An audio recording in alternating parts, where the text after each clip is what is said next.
Christ.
C'est une chose de dire qu'il est merveilleux.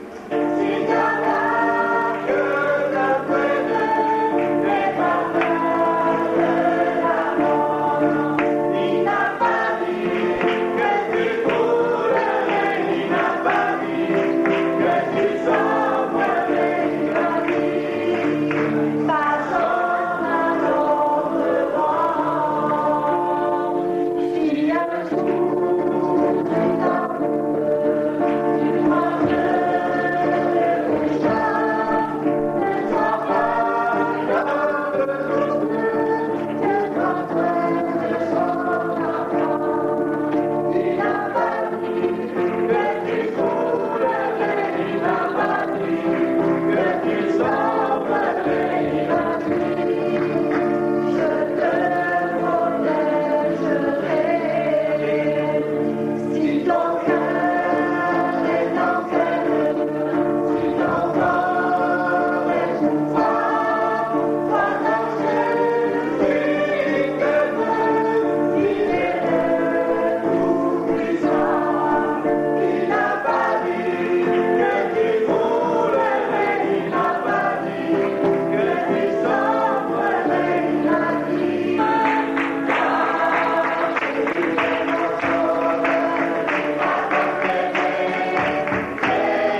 sont joyeux.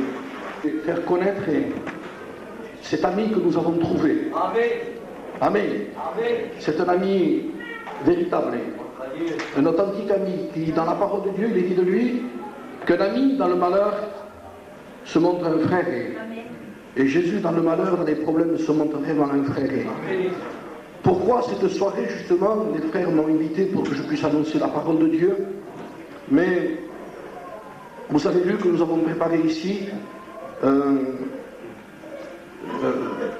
une sorte de grande baignoire et on a mis beaucoup d'eau. Donc assez d'eau pour que la personne qui va se faire baptiser puisse être immergée. C'est le vrai sens et le vrai mot du mot baptême. Le mot baptême veut dire immerger, immersion.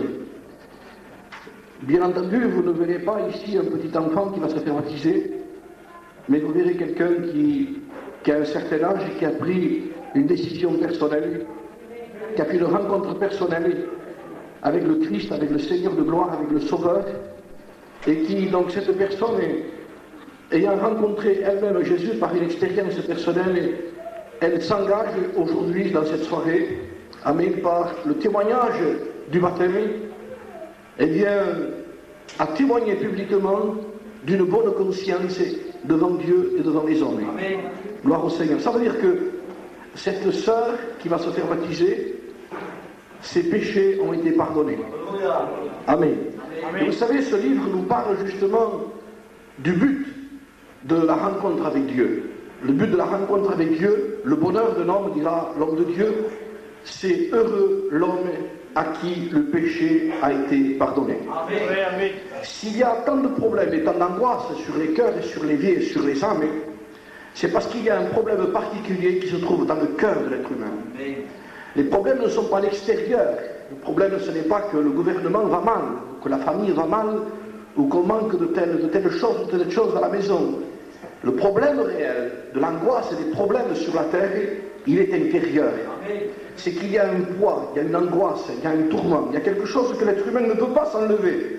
On essaye de trouver tous les moyens du monde pour essayer d'enlever cette angoisse et ce tourment. Il y a aujourd'hui des choses qui ont été inventées par les hommes, qui n'existaient pas, ou qui existaient à mon époque, mais qui n'étaient pas connues parmi notre peuple même, la drogue. Tout ça, c'était pas connu. Mais tout ça, c'est parce qu'il y a tourment, il y a angoisse. Il y a une telle angoisse, dit la parole de Dieu, que c'est une angoisse qui atteint toutes les nations. Les hommes entiers sont touchés par cette angoisse, par ce tourment. C'est pour cela d'ailleurs qu'il y a tant de dépressions nerveuses. C'est pour cela d'ailleurs qu'il y a tant de gens qui n'arrivent même pas à trouver le sommeil la nuit. Ils sont angoissés, tourmentés. Et dès que quelque chose les réveille le soir, ils n'arrivent plus à retrouver le sommeil. Il faut qu'ils se tranquillisent. Ils prennent des tranquillisants pour s'endormir, pour oublier le vrai problème. Parce que le vrai problème, mes amis, il faut que nous le sachions ce soir. Le vrai problème, je le répéterai, n'est pas à l'extérieur de l'être humain, mais le vrai problème est à l'intérieur de l'être humain. Un jour, Jésus-Christ a posé la question, il a dit, qui donc je suis? Et Pierre a répondu, tu es le Christ, le Fils de Dieu. D'autres avaient des pensées sur Jésus, on disait, Jésus, tu es un prophète. Il y en a qui disent que tu es quelqu'un qui fait du bien, il y en a qui disent que tu es quelqu'un qui est bien, mais pour vous, qui je suis, moi, qui je suis? Alors Simon-Pierre a dit, Seigneur, tu es le Christ, le Fils du Dieu vivant. Et Jésus a répondu, tu es heureux, Simon. Amen. Là est le bonheur, il n'est pas autre part. Amen. Être heureux, c'est reconnaître que Jésus-Christ est le Fils de Dieu. Amen. Et ce soir, si nous faisons une réunion, ce n'est pas pour prêcher. On n'essaye pas de remplir des églises et des locales. Amen. Nous essayons d'apporter cette vérité fondamentale de la parole de Dieu, cette base réelle, que Jésus-Christ est le Fils de Dieu. Amen. Et que nous avons besoin de le rencontrer. Vous allez dire, est-ce que tu l'as rencontré? Je l'ai rencontré. Amen. Je l'ai rencontré, non pas le voyant de mes propres yeux, mais beaucoup plus que cela. Voyant son action dans mon cœur. C'est la vraie action de Dieu. Amen. Vous savez, je dis souvent que ce qu'on voit justement n'est pas souvent le plus fort, vous savez. C'est justement ce qu'on ne voit pas qui est le plus fort. Amen. Tous ces microbes qu'on ne voit pas, tous ces virus qu'on ne voit pas, pourtant sont capables de détruire des vies entières. Il faut des microscopes pour les voir, les grossir des milliers et des milliers de fois. Et pourtant ils sont invisibles, mais ils sont si petits qu'il faut des microscopes. On ne les voit pas et pourtant ils détruisent une vie entière. Des hommes qui font 120 kilos à cause de ce petit virus qui rentre à l'intérieur. Quelques mois après, font 30 kilos. Qu'est-ce qui est arrivé? Quelque chose qui est invisible. Et on dit souvent, mais moi je ne vois pas, je ne vois pas. Le vent, on ne le voit pas, et pourtant, que des catastrophes fait le vent, que des arbres déracinés, que des voitures envolées. Pourquoi? Parce qu'il y a une force invisible, et la force du Christ, amen, elle est capable de pardonner les péchés. Ce soir, celui que nous voulons faire connaître n'est pas autre chose, et n'est pas un autre nom que Jésus. Nous ne prêchons pas autre chose ici. Nous ne faisons pas connaître une nomination, un titre, un nom, un homme, quelqu'un, pas du tout. Nous prêchons Christ. L'apôtre Saint Paul disait un jour, alors qu'il c'était un homme qui avait reçu aussi lui une révélation du Fils de Dieu, de Jésus-Christ. C'était un homme qui croyait en sa religion, c'était un juif pieux, qui aimait sa religion. On appelait de lui, on disait de lui, c'était un pharisien. Et les pharisiens à cette époque-là, c'était ceux qui étaient les plus assidus, les plus extrémistes dans la loi de Dieu. Il était plus qu'un juif encore. Mais sur un chemin, le Seigneur l'a arrêté. Ce chemin s'appelait le chemin de Damas. Et le chemin de Damas a existé pour tous ceux qui se sont convertis un jour. Il y a eu un chemin de Damas dans ma vie. Amen. Il y a eu un chemin de Damas dans des vies ici. Le Seigneur a croisé les chemins. Alléluia. A croisé les chemins. Et je dis bien, a croisé les chemins. A dressé une croix dans ce chemin. Amen. Il nous a montré quelqu'un de merveilleux, quelqu'un de puissant, qui nous aime. Oui, Dieu nous aime. Et l'évangile n'est pas là pour condamner, l'évangile n'est pas là pour juger. On n'écoute pas la parole de Dieu pour dire tu es condamné, tu es jugé. La Bible dit que nous sommes déjà jugés. Jésus-Christ a dit je ne suis pas venu pour juger les hommes, mais pour les sauver. Amen. Car Dieu a tant aimé les hommes qu'il a donné son Fils unique. Il l'a donné. Vous savez, les gens ont fait du symbole de la croix le symbole de la mort. Vous le savez, ça. La croix, c'est le symbole de la mort, vous le verrez partout. Passez près d'un cimetière, vous verrez des croix partout. C'est le symbole de la mort, alors que la Bible dit que la croix est le symbole de la vie. La prédication de la croix est une folie pour ceux qui périssent, mais une puissance de Dieu pour le salut de quiconque croit. La croix est une puissance. Amen. Amen. La croix, c'est quelque chose de formidable. Oh, je ne parle pas de la croix qu'on porte ici. Peut avoir une certaine valeur pour un bijoutier, pour les êtres humains. Mais celle qu'on porte n'a aucune valeur aux yeux de Dieu. Celle dont Dieu parle, c'est celle dont son Fils a porté. Amen. Celle dont son Fils a été crucifié. C'est celle-là de croix que nous prêchons. Alléluia. L'apôtre Saint Paul, qui était un homme qui connaissait, qui avait reçu le Christ dans sa vie, a dit un jour, les Juifs demandaient des miracles. C'est habitué, les Juifs. Ils demandaient que des miracles. C'était un peuple qui n'avait connu que des miracles. C'était un peuple qui était en Égypte, qui avait traversé le désert. Et ils avaient vu en Égypte la main de Dieu puissante par Moïse, sur Pharaon, sur son peuple, sur les Égyptiens. Et il y a eu une main puissante, tendue, pour que le peuple sorte, parce que Dieu avait décidé, ce peuple sortira. Amen. Et Pharaon montrait ses muscles. Mais on ne montre pas les muscles à Dieu. On doit montrer les muscles à Dieu. Il faut baisser la tête devant Dieu. On s'humilie devant Dieu. On ne résiste pas à Dieu. Amen. Pourquoi? Parce que tout simplement Dieu use de patience envers tous les hommes. Parce qu'il ne veut qu'aucun se perde, mais que tous parviennent à la connaissance de la vérité de l'Évangile. Dieu use de patience. Il sait de quoi nous sommes faits. Il sait que nous sommes faibles. Amen. Et que nous avons besoin de le rencontrer. Alléluia. Oui, Dieu nous aime. Gloire au Seigneur. C'est cet amour qui pousse les âmes à sortir de leur vaine manière de vivre. C'est cette prédication que nous voulons apporter ce soir, la prédication de la croix. La prédication de la croix qui est une folie pour ceux qui périssent, mais une puissance de Dieu pour ceux qui croient. Amen. Pourquoi je parle de la prédication de la croix? Parce que le but de Dieu, c'est d'envoyer son Fils sur la terre.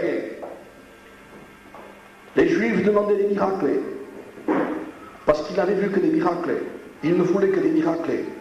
Traverser la mer à sec. Ils ont vu la gloire de Dieu en Égypte, sur Pharaon et sur son armée.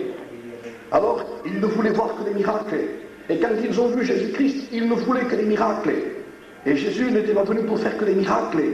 Il disait, afin que vous sachiez que le Fils de l'homme a le pouvoir de pardonner les péchés. Il guérissait les malades, mais dans un but.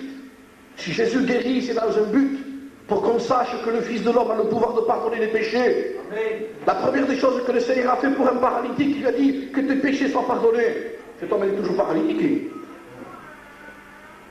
Mais il savait que le plus important, c'était son péché. Amen. Ce qui est invisible. Amen. Ce qui est à plaindre, ce n'est pas simplement ceux qui sont malades. Ceux qui sont à plaindre, ce sont ceux en qui leurs péchés n'ont pas été pardonnés. Amen. Pourquoi faut-il que nos péchés soient pardonnés? Eh bien, tout simplement parce que la Bible dit que le salaire du péché, c'est la mort. Mort physique, mais mort spirituelle. Séparation avec Dieu au jour du jugement. La Bible parle, la Bible dit, et moi je ne dis pas les hommes ont dit, mais la Bible dit. Amen. Et ce qui est important, c'est ce que la Bible dit. Vrai, amen. Les hommes disent ceci, les autres disent cela, que dit la Bible? Un temps, nous, notre peuple, on disait ce que les hommes disaient parce qu'on ne savait même pas lire. Mais aujourd'hui, le Seigneur a permis qu'on plonge nos regards nous-mêmes dans la parole de Dieu. Et on ne se laisse pas plus tromper par les hommes. On suit ce que Dieu dit. Amen. Dieu dit que le salaire du péché, c'est la mort. Mais Dieu dit aussi que le don gratuit de Dieu, c'est la vie éternelle en Jésus-Christ. Il est réservé aux hommes de mourir une seule fois, dit la Bible. Après quoi vient le jugement. La Bible décrit ce livre et il dit dans ce livre qu'il y a un grand trône blanc, que les hommes se tiendront devant ce trône blanc, que devant ce trône blanc il y aura un homme qui sera assis dessus, un esprit, c'est Dieu, Dieu est esprit. Et les hommes se prosterneront, ils seront tous devant là et Dieu les jugera. Il y a des livres et il y a un livre, dit la parole de Dieu. Le livre des œuvres et le livre de Dieu, le livre de la vie. Et ce livre dit, la Bible dit, quiconque ne fut pas écrit, inscrit dans le livre de vie, sera jeté dans un étang de feu et de soufre pour toute l'éternité. Il y a un jugement, il y a deux chemins, il n'y a pas trois chemins, il y a deux chemins. Il y a le chemin large et spacieux, il y a le chemin étroit. Il y a le chemin qui mène à la perdition, il y a le chemin qui mène à la vie. Amen. Ça ne se termine pas. On n'arrête pas à la tombe, ça ne s'arrête pas là. C'est le commencement. Il y a une vie après la vie. Amen. N'écoutez pas les hommes, mes amis, qui vous disent non, ça c'est pas vrai. Trop important. Tu n'as pas le droit de ne pas croire. Tu n'as pas le droit d'envoyer ton esprit à l'enfer. Tu vis dans un corps, il y a ton esprit à l'intérieur. On dit, moi je vis comme je veux. Mais tout dépend comment tu vis, tu choisis pour ton esprit, tu passeras l'éternité. Amen. Tu n'as pas le droit parce que l'esprit est éternel, l'esprit ne meurt jamais. Amen. Être séparé de Dieu, c'est terrible. Amen. Les gens ne ressentent pas ce besoin sur la terre parce qu'il y a trop de choses qui sont en train de les éblouir. Le monde est trompeur, le monde aveugle, le monde ébloui. C'est comme un flash. Quand on reçoit un flash, on ne sait plus où on est. Voilà ce que fait chaque fois l'ennemi, il envoie des flashs. Amen. Pour que les jeunes ne voient pas ce qu'il y a devant eux. Devant une cigarette, devant un peu de drogue, ils ne savent pas que plus tard ce sera une seringue. C'est un flash. Amen. Après c'est pour la joie, c'est pour le plaisir, mais c'est pas après, c'est pour la douleur. Ils ont mal dans les membres. Pourtant ce n'était pas prévu dans le programme ça. C'était pour le plaisir. Amen. Et après c'est pour la douleur. Le diable est en train de tromper l'être humain. Ouais. Mais je bénis Dieu ce soir parce que là l'évangile ouvre les yeux des aveugles. Amen. Le Seigneur disait, si quelqu'un a les oreilles pour entendre, qu'il entende. Ouais, amen, c'est vrai. Et quand on veut bien écouter de ceux des oreilles, en disant, moi je veux écouter parce que c'est important. C'est vrai. Ça me concerne, moi je vis sur cette terre. Je ne marche pas à quatre pattes comme un animal, je suis un homme créé à l'image de Dieu. Et avec une conscience, avec une capacité que l'animal n'a pas. Pouvoir aimer, amen. Pouvoir respecter, pouvoir rendre à Dieu ce qui est à Dieu. Amen. Amen. Les gens, dira l'apôtre Saint Paul, ont adoré la créature au lieu du Créateur. Ils sont devenus fous, disait Paul. Ils ont adoré la créature au lieu du Créateur qui est béni éternellement. Amen. Les gens préfèrent mieux aimer et respecter n'importe quoi au lieu de celui qui nous a créés. Amen. Les gens, certains ont dit, moi je préfère mieux croire qu'on descend du singe. Rendez-vous compte où on va aujourd'hui. Ça existe encore aujourd'hui. Oh, ne vous moquez pas. Vous savez, si on ne croit pas en Jésus-Christ, on n'est pas sauvé. Que ce soit une chose ou une autre, pourvu qu'on se perde, il y a, croyez à n'importe quoi. Mais l'évangile a été annoncé, l'évangile a été prêché. Dieu a envoyé son Fils sur la terre. Il était riche. Voilà ce que dit la parole de Dieu. Quand je lis les évangiles, je suis encore émerveillé. Amen. Cette année 98, ça fera 24 ans que je suis baptisé, j'en ai 44. Quand je lis les évangiles, mes amis, je vous le dis en vérité, je suis émerveillé de l'amour de Dieu. Parce que quand je lis ces textes que j'ai lus et que j'ai relus, il était riche, il s'est fait pauvre. Il était dans le ciel, servi à la perfection, il est venu sur la terre. Mais pourquoi faire? Il a quitté une couronne d'or, de gloire, pour se revêtir d'une couronne d'épines. Voilà quel était son but. Les gens le cherchaient pour la multiplication des pains, pour les bénédictions, vous le cherchez partout. Jésus guérit, suivons-le, Jésus bénit, suivons-le, Jésus accorde la protection, suivons-le. Et quand il est arrivé à la direction qu'il fallait arriver, quand il est arrivé au moment que je vais lire ici ce soir, parce que c'est important que je fasse cette lecture. Amen. À ce moment-là, les hommes l'ont quitté. Ses propres disciples l'ont abandonné. Il était dit de lui, ils frapperont le berger, et les brebis se disperseront. Et le voilà maintenant, et je voudrais que vous écoutiez bien cette lecture parce que c'est important. Évangile de Matthieu, chapitre 27, et verset 27. Les soldats du gouverneur conduisirent Jésus dans le prétoire, et ils s'assemblèrent autour de lui une cohorte, c'est-à-dire des hommes. Ils ôtèrent ses vêtements et le couvrirent le manteau écarlate. Ils tressèrent une couronne d'épines qu'ils posèrent sur sa tête. Ils lui mirent un roseau dans la main droite, puis s'agenouillant devant lui, ils le raillaient. Et ils disaient « Salut, roi des Juifs !» Et ils crachaient contre lui. Prenaient le roseau et frappaient sur sa tête. Après s'être moqués de lui, ils ôtèrent le manteau, lui remirent ses vêtements et l'emmenèrent pour le crucifier. Arrivé au lieu nommé Golgotha, ce qui signifie du crâne, ils lui donnèrent du vin mêlé de fiel. Mais quand il l'eut goûté, il ne voulut pas boire. Après l'avoir crucifié, ils partagèrent ses vêtements en tirant au sort, afin que s'accomplisse ce qu'avait annoncé le prophète. Ils ont partagé mes vêtements, ils ont tiré au sort ma tunique. Puis ils s'assirent et le gardèrent. Pour indiquer le sujet de sa condamnation, on écrivait au-dessus de sa tête, celui-ci est le roi des Juifs. Avec lui furent crucifiés deux brigands, l'un à sa droite, l'autre à sa gauche. Les passants l'injuriaient et secouaient la tête et disaient « Toi qui détruis le temple et qui le rebâtis en 3 jours, sauve-toi toi-même. Si tu es le Fils de Dieu, descends de la croix. » Les principaux sacrificateurs avec les scribes et les anciens se moquaient aussi de lui. Et ils disaient « Il a sauvé les autres, et il ne peut se sauver lui-même. Si les rois d'Israël qui descendent de la croix, et nous croyons en lui, il s'est confié en Dieu, que Dieu le délivre maintenant s'il l'aime. Car il a dit, je suis le Fils de Dieu, des brigands crucifiés. Avec lui l'insulté de la même manière, tout le monde l'insultait.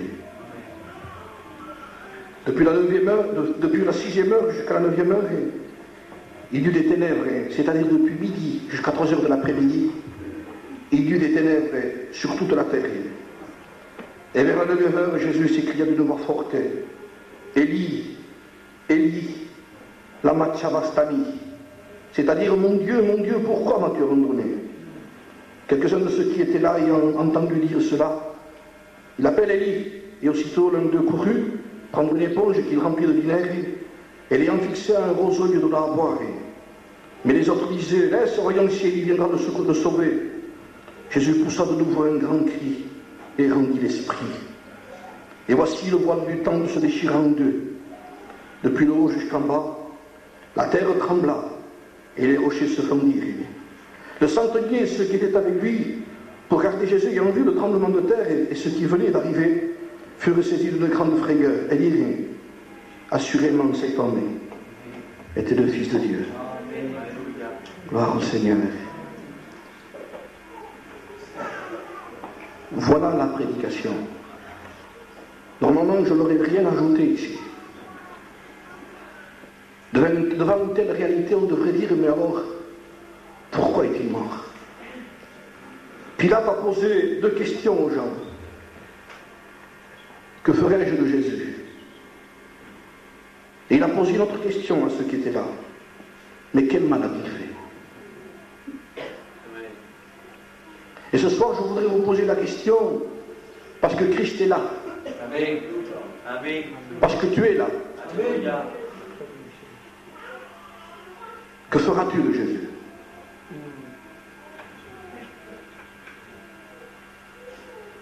Qu'est-ce qu'il va être pour toi ce soir? Je bénis Dieu pour la signification de ce que Christ a été pour cette jeune fille. Amen. Elle va le démontrer ici. Amen. Publiquement devant tous. Peut-être ridicule pour certains, en disant comment il se fait baptiser à son âge. Elle s'habille tout en blanc, elle va plonger dans de l'eau. La prédication de la croix est une folie pour celui qui périt. Amen. Oui, amen. Mais elle est une puissance de Dieu pour le salut de quiconque croit. Elle a cru. Elle a cru à la prédication de la croix. Le but de Dieu d'envoyer son Fils sur la terre avait un seul but. Père, me voici. Pourquoi?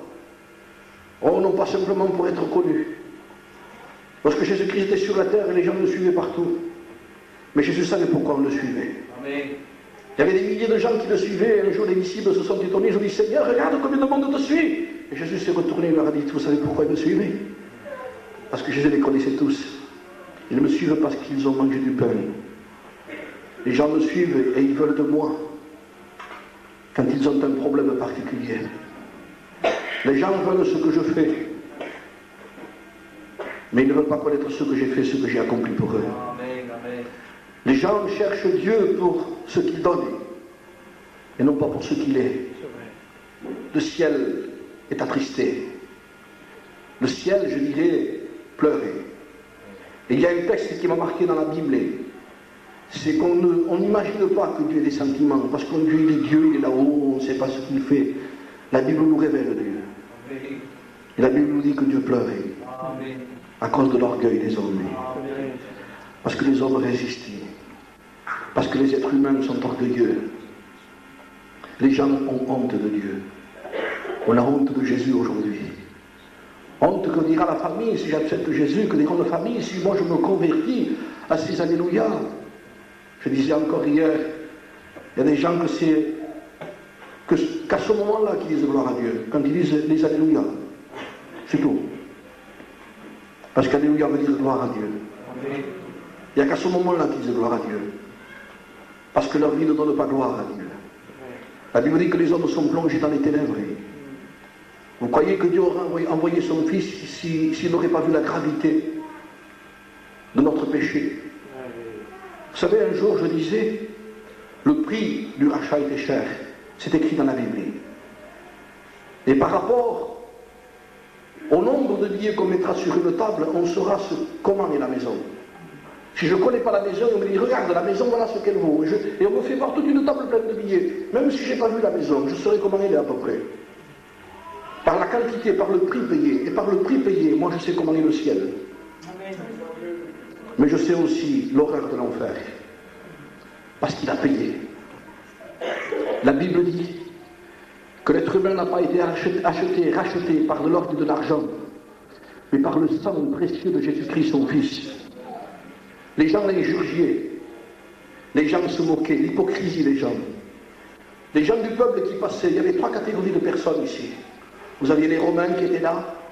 Vous aviez le peuple qui était là. Vous avez les gens religieux qui étaient là. Et vous avez aussi les crucifiés qui étaient là. Mais tous se moquaient de lui, tous l'injuriaient. Il secouait la tête en disant qu'il se sauve lui-même. S'il est Jésus, pourtant ce même peuple l'avait suivi parce qu'il mangeait du pain. Ce même peuple était derrière lui lorsqu'il bénissait, qu'il guérissait. Ce même peuple qui nous ressemble beaucoup.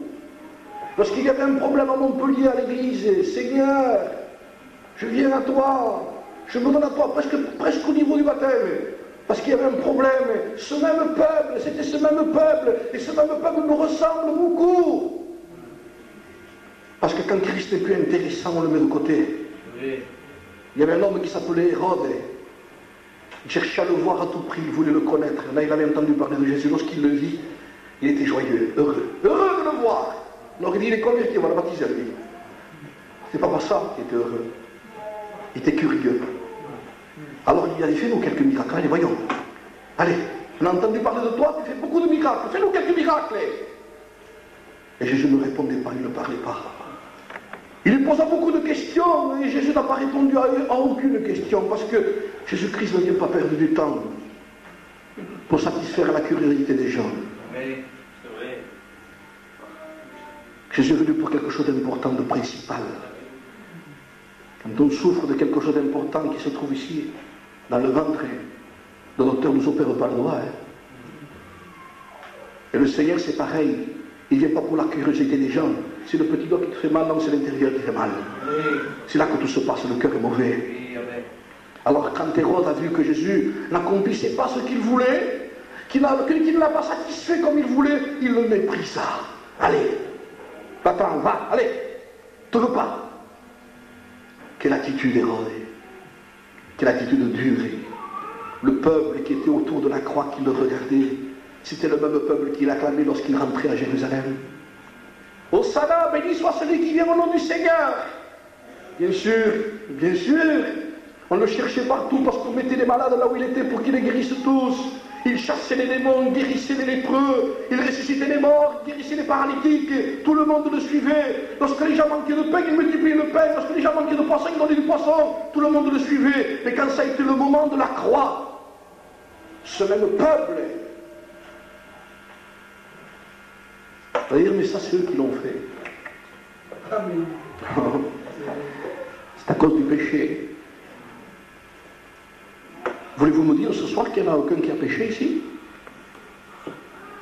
La Bible dit que tous ont péché. Amen. Moi le premier. Amen. Moi qui vous prêche l'évangile ici. J'ai été un pécheur, c'est pour cela que je suis venu à la croix. Amen. C'est vrai, amen. Vous croyez que Dieu va reconnaître les gens si vous ne passez pas par la croix? Vous croyez que Dieu aurait permis que les hommes, des hommes l'insultent et même le méprisent et même calomnient, injurent et provoquent Dieu? Les scribes et les pharisiens ont provoqué Dieu. Vous n'avez pas lu avec moi? Si tu es fils de Dieu, il a dit que c'était son Père. Alors si Dieu l'aime, tu le délivres. C'était provoquer le Père, ça. Et Dieu gardait le silence. S'il aurait voulu, il y aurait prouvé aux scribes et aux pharisiens. Ah, vous ne croyez pas? Vous allez voir que je le fais descendre de la croix et vous allez tous périr ici. Mais le plan du Père et le plan du Fils était le même. Il fallait aller à la croix. Il fallait qu'il reste 6 heures sur la croix. S'il a fallu 6 jours pour créer, il a fallu 6 heures pour racheter. 6 heures de souffrance. Non pas simplement de souffrance physique, mais de souffrance morale.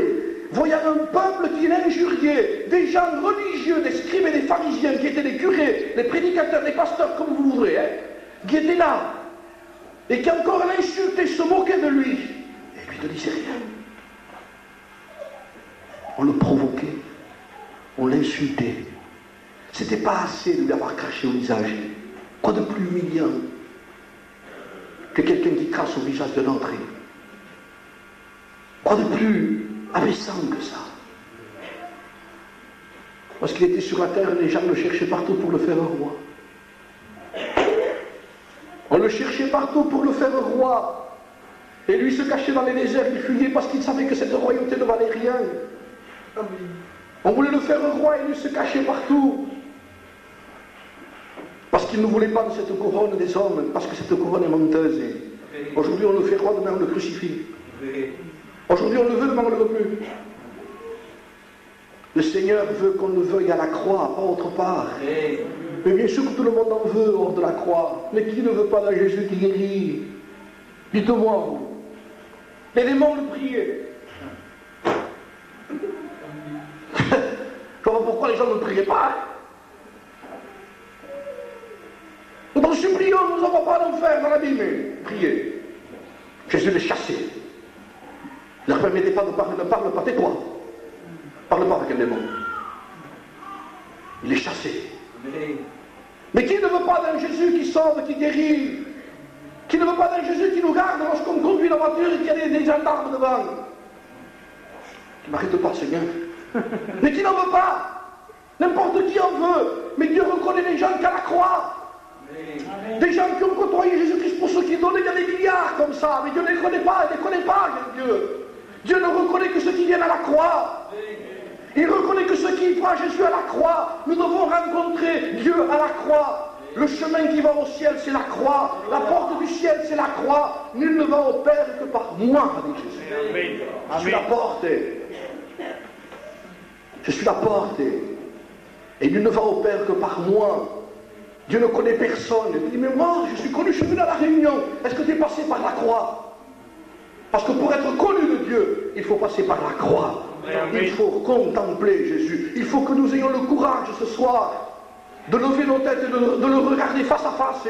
Oh, son visage, la Bible dit qu'il était effrayant. Les gens c'était un visage effrayant. Les gens étaient effrayés de le voir parce que son visage était défiguré. On ne le reconnaissait plus. On ne le reconnaissait plus à Jésus. Son visage était tuméfié de coups, son visage était enflé, sa barbe arrachée, des crachats sur lui, du sang sur lui, la couronne d'épines. Mais ses yeux étaient les mêmes. Ses yeux de compassion et d'amour. Il regardait les gens, mais avec un amour puissant. Il n'y avait aucune haine, il n'y avait aucune méchanceté en lui. Il n'y avait rien qui soit de vengeance en disant, Père, tu leur feras payer, hein? Tu es mon Dieu, tu es mon Père, ils payeront. Pas du tout. Père, pardonne-leur. Les gens étaient bouleversés. Le centenier romain qui était là, qui avait participé à la crucifixion, qui avait dit, bon, oui, il faut le crucifier, il faut le tuer, c'est notre métier. Quand il l'a vu, il a dit, mais assurément, cet homme était le Fils de Dieu. C'était le Fils de Dieu. Mais c'est le Fils de Dieu. Parce qu'il n'y a aucun homme qui parle comme lui. Dieu parle d'amour, il parle de réconciliation, il parle de ton bonheur. Il parle de ton présent, il parle de ton avenir. Ton avenir. Vous connaissez votre avenir. Il y en a qui vont prédire l'avenir, ils vont savoir ce qui va se passer. La Bible vous le dit, parce que ce qui va se passer, c'est pas la peine de payer 250 francs. Achetez-vous une Bible. Lisez-la. Vous saurez ce que vous êtes. Si vous êtes converti, vous saurez où vous allez. Et si vous n'êtes pas converti, vous allez aussi. Vous saurez tout. Vous saurez que le bonheur qui dépend si vous obéissez à la parole de Dieu, si vous vous convertissez à Dieu. Je peux vous prédire votre bonheur, moi. Paix, joie, tranquillité, assurance. Je n'ai pas besoin de regarder votre ligne de main. Ça se verra sur votre visage. Ça resplendira dans votre cœur. Ça sortira par vos yeux, par votre langue. Gloire au Seigneur. C'est ceux qui ont rencontré Dieu à la croix. Je vous le répète, il y a trop de gens qui le connaissent à côté. Et ceux qui sont à côté, quand ils ont profité de ce que le Seigneur donnait, quand ils l'ont vu crucifié, ils ont dit, mais il va mourir, à quoi il sert?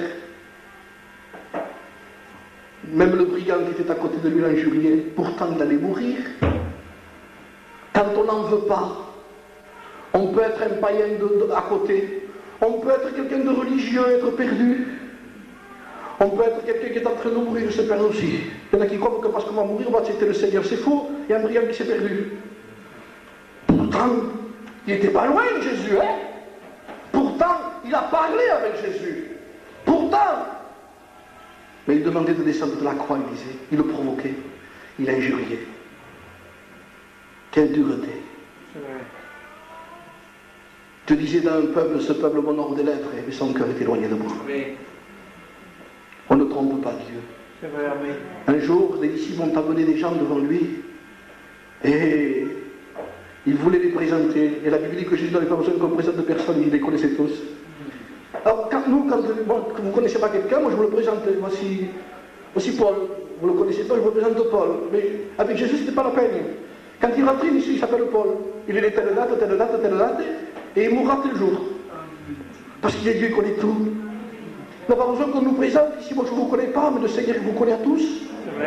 Et c'est de quelle façon nous sommes rentrés. S'il y a un esprit moqueur, s'il y a un esprit désintéressé, ce serait dommage d'être à côté de la croix et se s'entuyer parce que nous prêchons la croix. Folie. Folie. C'est une folie. De quoi parle ce prédicateur? De la croix. Mais c'est une folie. Folie, dira Paul, pour celui qui périt. Les puissances de Dieu encore aujourd'hui. Chaque instant de la vie. Quand on se convertit au Seigneur, la croix est une puissance de Dieu parce que nous croyons. Alléluia. La croix, c'est le centre de la terre. C'est là où tous les hommes vont rencontrer Dieu. Qu'ils soient dans les pays de l'Est, en Russie, qu'ils soient américains, les gens se rencontrent là. Et pendant que je vous prêche l'évangile, je sais que dans le monde entier, l'évangile est prêché. Et qu'il y a des centaines et des milliers de personnes qui sont en train de s'approcher de la croix, comme ce soir, toi tu t'approches de la croix. Dieu nous donne rendez-vous à la croix.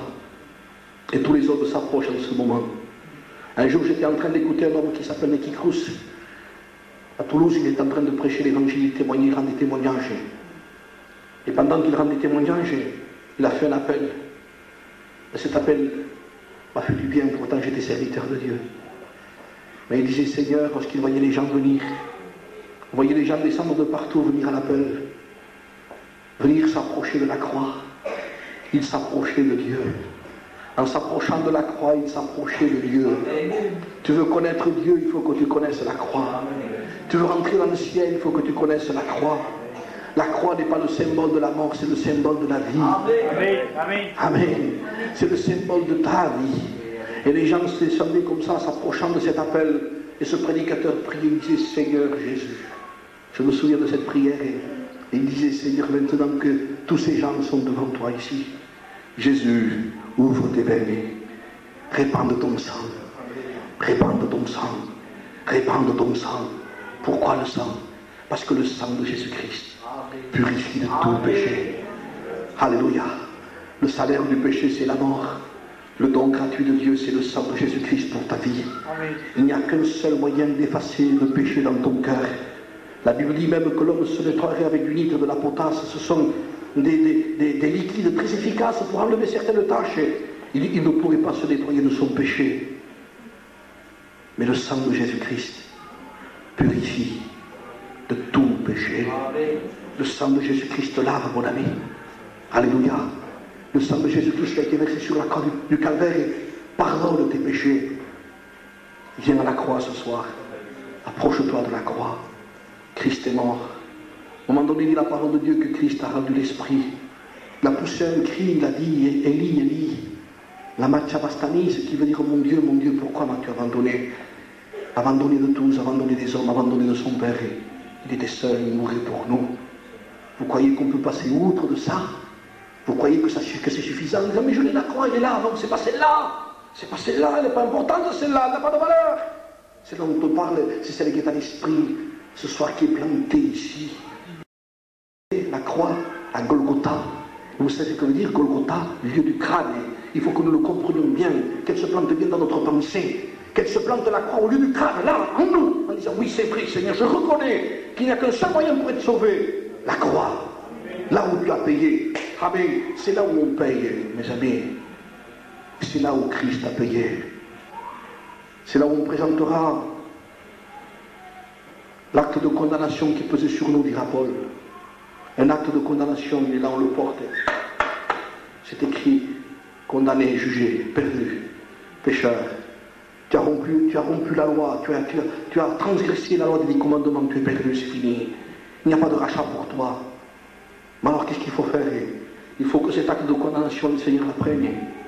La Bible dit que Christ l'a pris, il l'a cloué à la croix. Amen. L'acte de condamnation qui pesait sur nous, le voile du temple lorsqu'il est mort. Il y avait un voile dans le temple, et nous allons terminer. Il y avait un voile dans le temple. Ce voile permettait de passer dans l'endroit où il y avait Dieu, où il y avait la réelle présence, la signification de la vraie présence de Dieu. Et il y avait le parvis. C'était comme ça, un temple, il y avait un parvis, il y avait un lieu saint et un lieu très saint. Et entre le lieu saint et le lieu très saint, il y avait un grand voile. Et quand Christ a expiré, je crois que les sacrificateurs qui étaient dedans ont dû avoir peur. Parce que le voile du temple a commencé à se déchirer. Le texte dira, du haut jusqu'en bas. Non pas d'en bas jusqu'en haut, mais du haut jusqu'en bas. Ça voulait dire que l'entrée du temple, l'entrée de la présence de Dieu, ce n'était pas les hommes qui l'avaient fait. En bas, c'était les hommes. C'était Dieu qui l'avait fait. Il a déchiré le temple de Dieu dans le on est maintenant rentré dans ma présence. Vous pouvez me louer, vous pouvez me servir. Je ne suis pas votre Dieu qui est loin. Je deviens votre Père. Je deviens votre ami, votre confident, celui en qui vous pouvez vous confier. Rentrez dans ma présence. Ne restez pas dehors. Quel est le sens de rester dehors? Qu'est-ce qu'il faut faire pour être sauvé? Est-ce qu'il faut que je marche à genoux, que je fasse des promesses? Pas du tout. Crois au Seigneur Jésus-Christ. Crois à la prédication de la croix. Dis simplement que dans ton cœur il y a le péché et que tu as désobéi à Dieu. Et dis simplement que Christ a payé pour toi. Il y a un salaire. La vie éternelle, moi je ne veux pas la mort, je veux la vie. Oui. Alors nous allons prier ce soir. Nous allons incliner nos têtes et nous allons saisir la vie. Alléluia. Saisis la vie. C'est avec reconnaissance ce soir, Seigneur, que nous voulons nous approcher de toi. Par la prédication de la croix, Seigneur. C'est là où tu nous as donné rendez-vous. C'est là où dans le monde entier tu donnes rendez-vous à tous les hommes. Ceux qui ont profité autour de la croix, Seigneur, n'ont rien eu, mais ceux qui sont venus à la croix, qui ont accepté la croix, ont tout eu de toi. Ce soir, trouve des cœurs repentants, trouve des cœurs humiliés, trouve des cœurs sages, des cœurs qui sont rentrés dans la sagesse, dans l'intelligence, et qui réfléchissent et qui ont dit c'est vrai, j'ai un poids dans ma vie. Fais l'expérience ce soir. Fais l'expérience de demander pardon à Dieu. Crois au Seigneur Jésus, tu verras. Cette angoisse, ce poids qui va te quitter. Délaisse ton péché, viens l'apporter à la croix. C'est là où Christ a pris nos péchés. Ne le garde pas, ne garde pas. C'est pas un problème, tes problèmes, c'est ton cœur les problèmes. Apporte ton cœur à la croix. Qui ce soir, dans cet élan de foi, crois-le simplement. Qui ce soir veut donner son cœur à Dieu, qui lève sa main? Est-ce qu'il y a une personne ce soir? Le Seigneur vous voit. Est-ce qu'il y a d'autres personnes? Joignez-vous maintenant à ces mains qui se lèvent. C'est le moment de Dieu, c'est l'instant favorable. Profitez de l'occasion qui vous est donnée. Le lendemain ne vous appartient pas. La croix n'est pas le symbole de la mort, c'est le symbole de la vie. Vis. Vis avec Dieu. Si tu n'as pas reçu Jésus-Christ dans ta vie, si tu n'étais pas approché de la croix, si tes péchés n'ont pas été pardonnés, tu ne peux pas être sauvé. Tu ne peux pas. Il n'y a qu'un seul chemin, c'est la réconciliation avec Dieu. Et la réconciliation avec Dieu amène à la croix. Est-ce qu'il y a d'autres âmes qui veulent lever leurs mains ici? C'est le moment de Dieu. Je sais qu'il y a un combat. Il y a un combat de doute, il y a un combat de qu'en dira-t-on peut-être. Mais c'est pour toi le Seigneur qui l'a parlé. Le lendemain ne t'appartient pas. Tu ne peux pas négliger un si grand salut. Qui encore veut faire la paix avec Dieu? Qui lève sa main? Qui ce soir a le courage? Le Seigneur te voit au fond. Est-ce qu'il y a d'autres personnes qui veulent lever leurs mains? Qu'ils le fassent maintenant. Ne dites pas demain, demain n'existe pas. C'est pas vrai, c'est faux. Qui encore veut lever sa main? Nous prions pour eux. Qui accepte ce message dans son cœur, qui dit ce soir, j'ai besoin aussi, je veux que mes péchés soient pardonnés. Ne sors pas de celui avec ton péché tu es perdu. Mais ce soir, dis-lui, je veux moi aussi que mes péchés soient pardonnés. Est-ce qu'il y a d'autres personnes? Il y a des mains qui se sont levées. Est-ce qu'il y a d'autres mains qui voudraient s'ajouter ici pour qu'on puisse prier pour vous? Confessez, la Bible dit, Jésus a dit, si vous me confessez devant les hommes, je vous confesserai aussi devant mon Père qui est dans les cieux. Si vous avez honte de Dieu, Jésus a dit, j'aurai honte de vous aussi. Il y a quelques mains qui se sont levées. Est-ce qu'il y a d'autres personnes qui dans leur cœur, le Seigneur vous voit? Je voudrais que ces personnes se lèvent debout à leur place, s'il vous plaît, pour qu'on puisse vous prier pour vous. L'Église prie, on n'a rien à voir ici, hein? Mais levez-vous à votre place simplement. Levez-vous à votre place. Est-ce qu'il y a d'autres personnes qui veulent se lever pendant que l'on prie? Il y a des âmes ici qui se lèvent. Levez-vous à votre place, gloire à Dieu. Est-ce qu'il y a d'autres personnes qui veulent se lever? Levez-vous à votre place. Au fond aussi, il y en a. Hein? Il y en avait qui étaient près de la croix, loin de la croix, qu'importe. Mais on peut se sauver à n'importe quelle distance. Sauve-toi pour ta vie. Est-ce qu'il y a d'autres personnes qui veulent se lever maintenant, avant de prier? Est-ce qu'il y a d'autres personnes? Gloire au Seigneur. Je fais un dernier appel. Est-ce qu'il y a encore quelqu'un qui voudrait faire cet élan? Il faut avoir du courage, hein, pour se lever. C'est vrai, c'est dur. Mais dites-vous bien que ce qui vous tient assis, c'est quelque chose qui n'est pas normal. Si vous reconnaissez que c'est la vérité, si vous reconnaissez que c'est la vérité, c'est pas normal que vous restiez assis. Parlez-vous à vous-même en disant c'est pas normal que je reste assis. Il faut que je me lève. Amen. Je ne suis pas sauvé, je reste assis. Je ne le crois pas alors. Mais si je crois que c'est vrai, je me lève. Je veux aussi être sauvé. Lève-toi au nom du Seigneur. N'aie pas honte. Le Seigneur est là. Au nom de Jésus, Amen. Il y a des âmes qui se lèvent. Gloire à Dieu. Gloire au Seigneur. Au nom de Jésus, soyez libres de le faire. Nous lions toute puissance de ténèbres, tout esprit qui rend captive les pensées. Nous amenons toute pensée captive à l'obéissance. Au nom de Jésus, sois libre de te lever. Il y a ici la présence de Dieu, profite-la, c'est le moment de Dieu. Lève-toi maintenant, au nom de Jésus. Voilà, des âmes se lèvent. Gloire au Seigneur. Levez-vous, si vous n'êtes pas sûr de votre salut, levez-vous, passez à la croix, passez à Jésus. Gloire au Seigneur. Venez à Jésus. Alléluia. C'est le moment de Dieu. Nous ressentons ici que maintenant il y a une action personnelle de Dieu, du Saint-Esprit. Ce n'est pas l'action de l'homme. L'homme n'a rien à voir, c'est l'action du Saint-Esprit. Profite de l'occasion qui t'est donnée. Lève-toi maintenant, fais cet acte de foi. Gloire au Seigneur. Si tu restes assis, tu fais un acte de folie. Si tu te lèves, tu fais un acte de foi. Ça se ressemble, mais c'est pas pareil. Lève-toi au nom du Seigneur. Gloire à Dieu. Seigneur notre Père, nous te prions pour ceux qui par cette élan de foi se sont levés. Seigneur, ils n'ont peut-être pas tout compris, mais nous savons, Seigneur, que ta parole ne revient jamais à toi sans avoir créé ce qu'elle doit créer dans les cœurs. Ta parole est esprit et vie. Seigneur, tu apportes la vie, parce que ces gens ont compris, Seigneur, et ils se sont levés pour venir à la croix. Seigneur, c'est là, Seigneur, et là seulement que tu les vois. Seigneur, à travers du sang de Jésus-Christ, tu nous considères, Seigneur, tu nous vois, et tu nous vois propres, Seigneur, lavés, purifiés par le sang précieux de Jésus. Tu laves ces âmes, Seigneur, qui se sont levées à l'appel et qui ont confessé publiquement qu'ils avaient besoin de venir à la croix pour être sauvés par toi. Seigneur, maintenant, garde-les, bénis-les, protège-les, Seigneur, au nom de Jésus. Amen. Gloire à Dieu. Vous asseyez, je laisse la place au pasteur.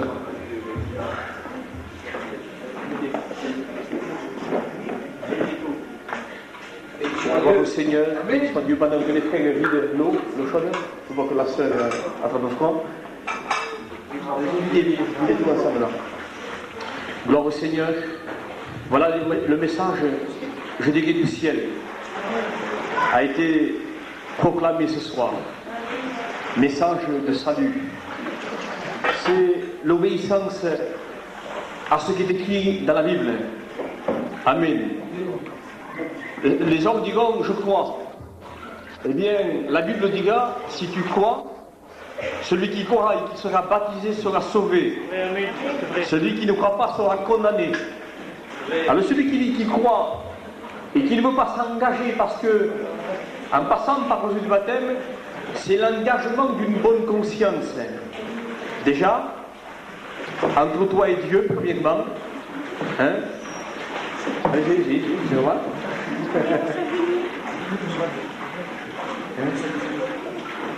C'est l'engagement entre toi, d'une bonne conscience entre toi et Dieu. Et nous savons que nous pouvons avoir une bonne conscience que quand nous avons cru à ce qui a été prêché ce soir, que nous avons cru et reçu le message qui a été prêché, nous avons eu la foi, elle a eu la foi, elle s'est repentie, et dans sa repentance, elle s'est convaincue, elle a fait demi-tour. Alors, le sang de Jésus-Christ l'a purifiée de ses péchés.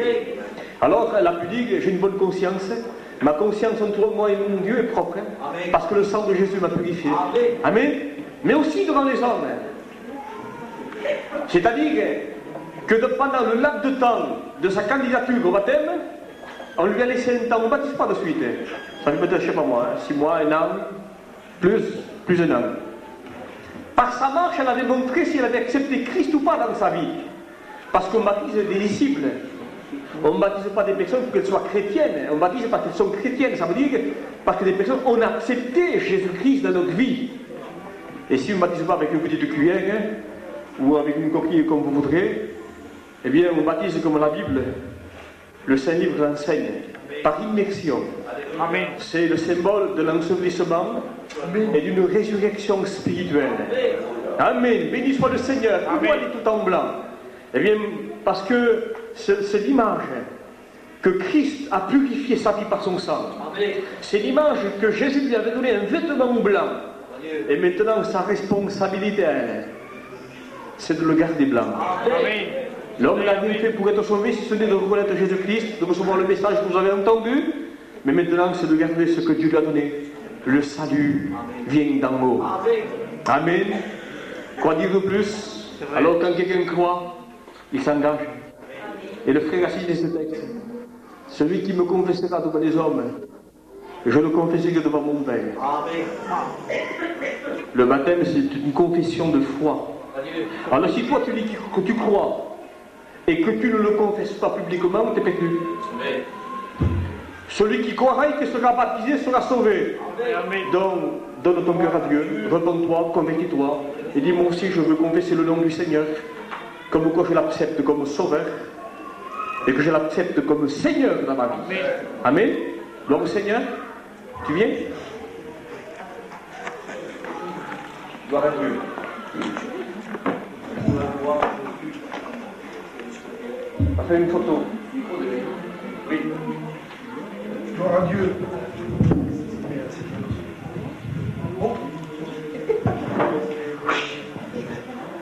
Gloire au Seigneur. C'est pas grave. C'est pas grave. C'est fragile, hein? Les sœurs, quelles sont les sœurs là? Gloire à Dieu. Tu fais passer le coup des deux.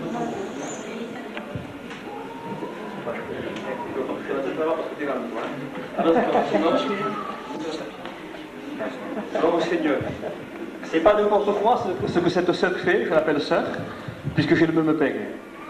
Et nous avons le même frère aîné qui est notre Sauveur et Seigneur Jésus-Christ. Alors, elle a accepté le Christ dans sa vie, mais publiquement, je vais le faire confesser pour que tout le monde entende. Amen. Comme quoi elle a accepté le Christ dans sa vie. Crois-tu que Jésus-Christ est mort pour toi? Amen. Crois-tu que par son sang, il t'a pardonné de tous tes péchés? Amen. Tu l'as reçu dans ton cœur comme Sauveur et Seigneur? Amen. Eh bien, selon la confession de sa foi, je vais la baptiser au nom du Père, du Fils et du Saint-Esprit. On chante un cœur?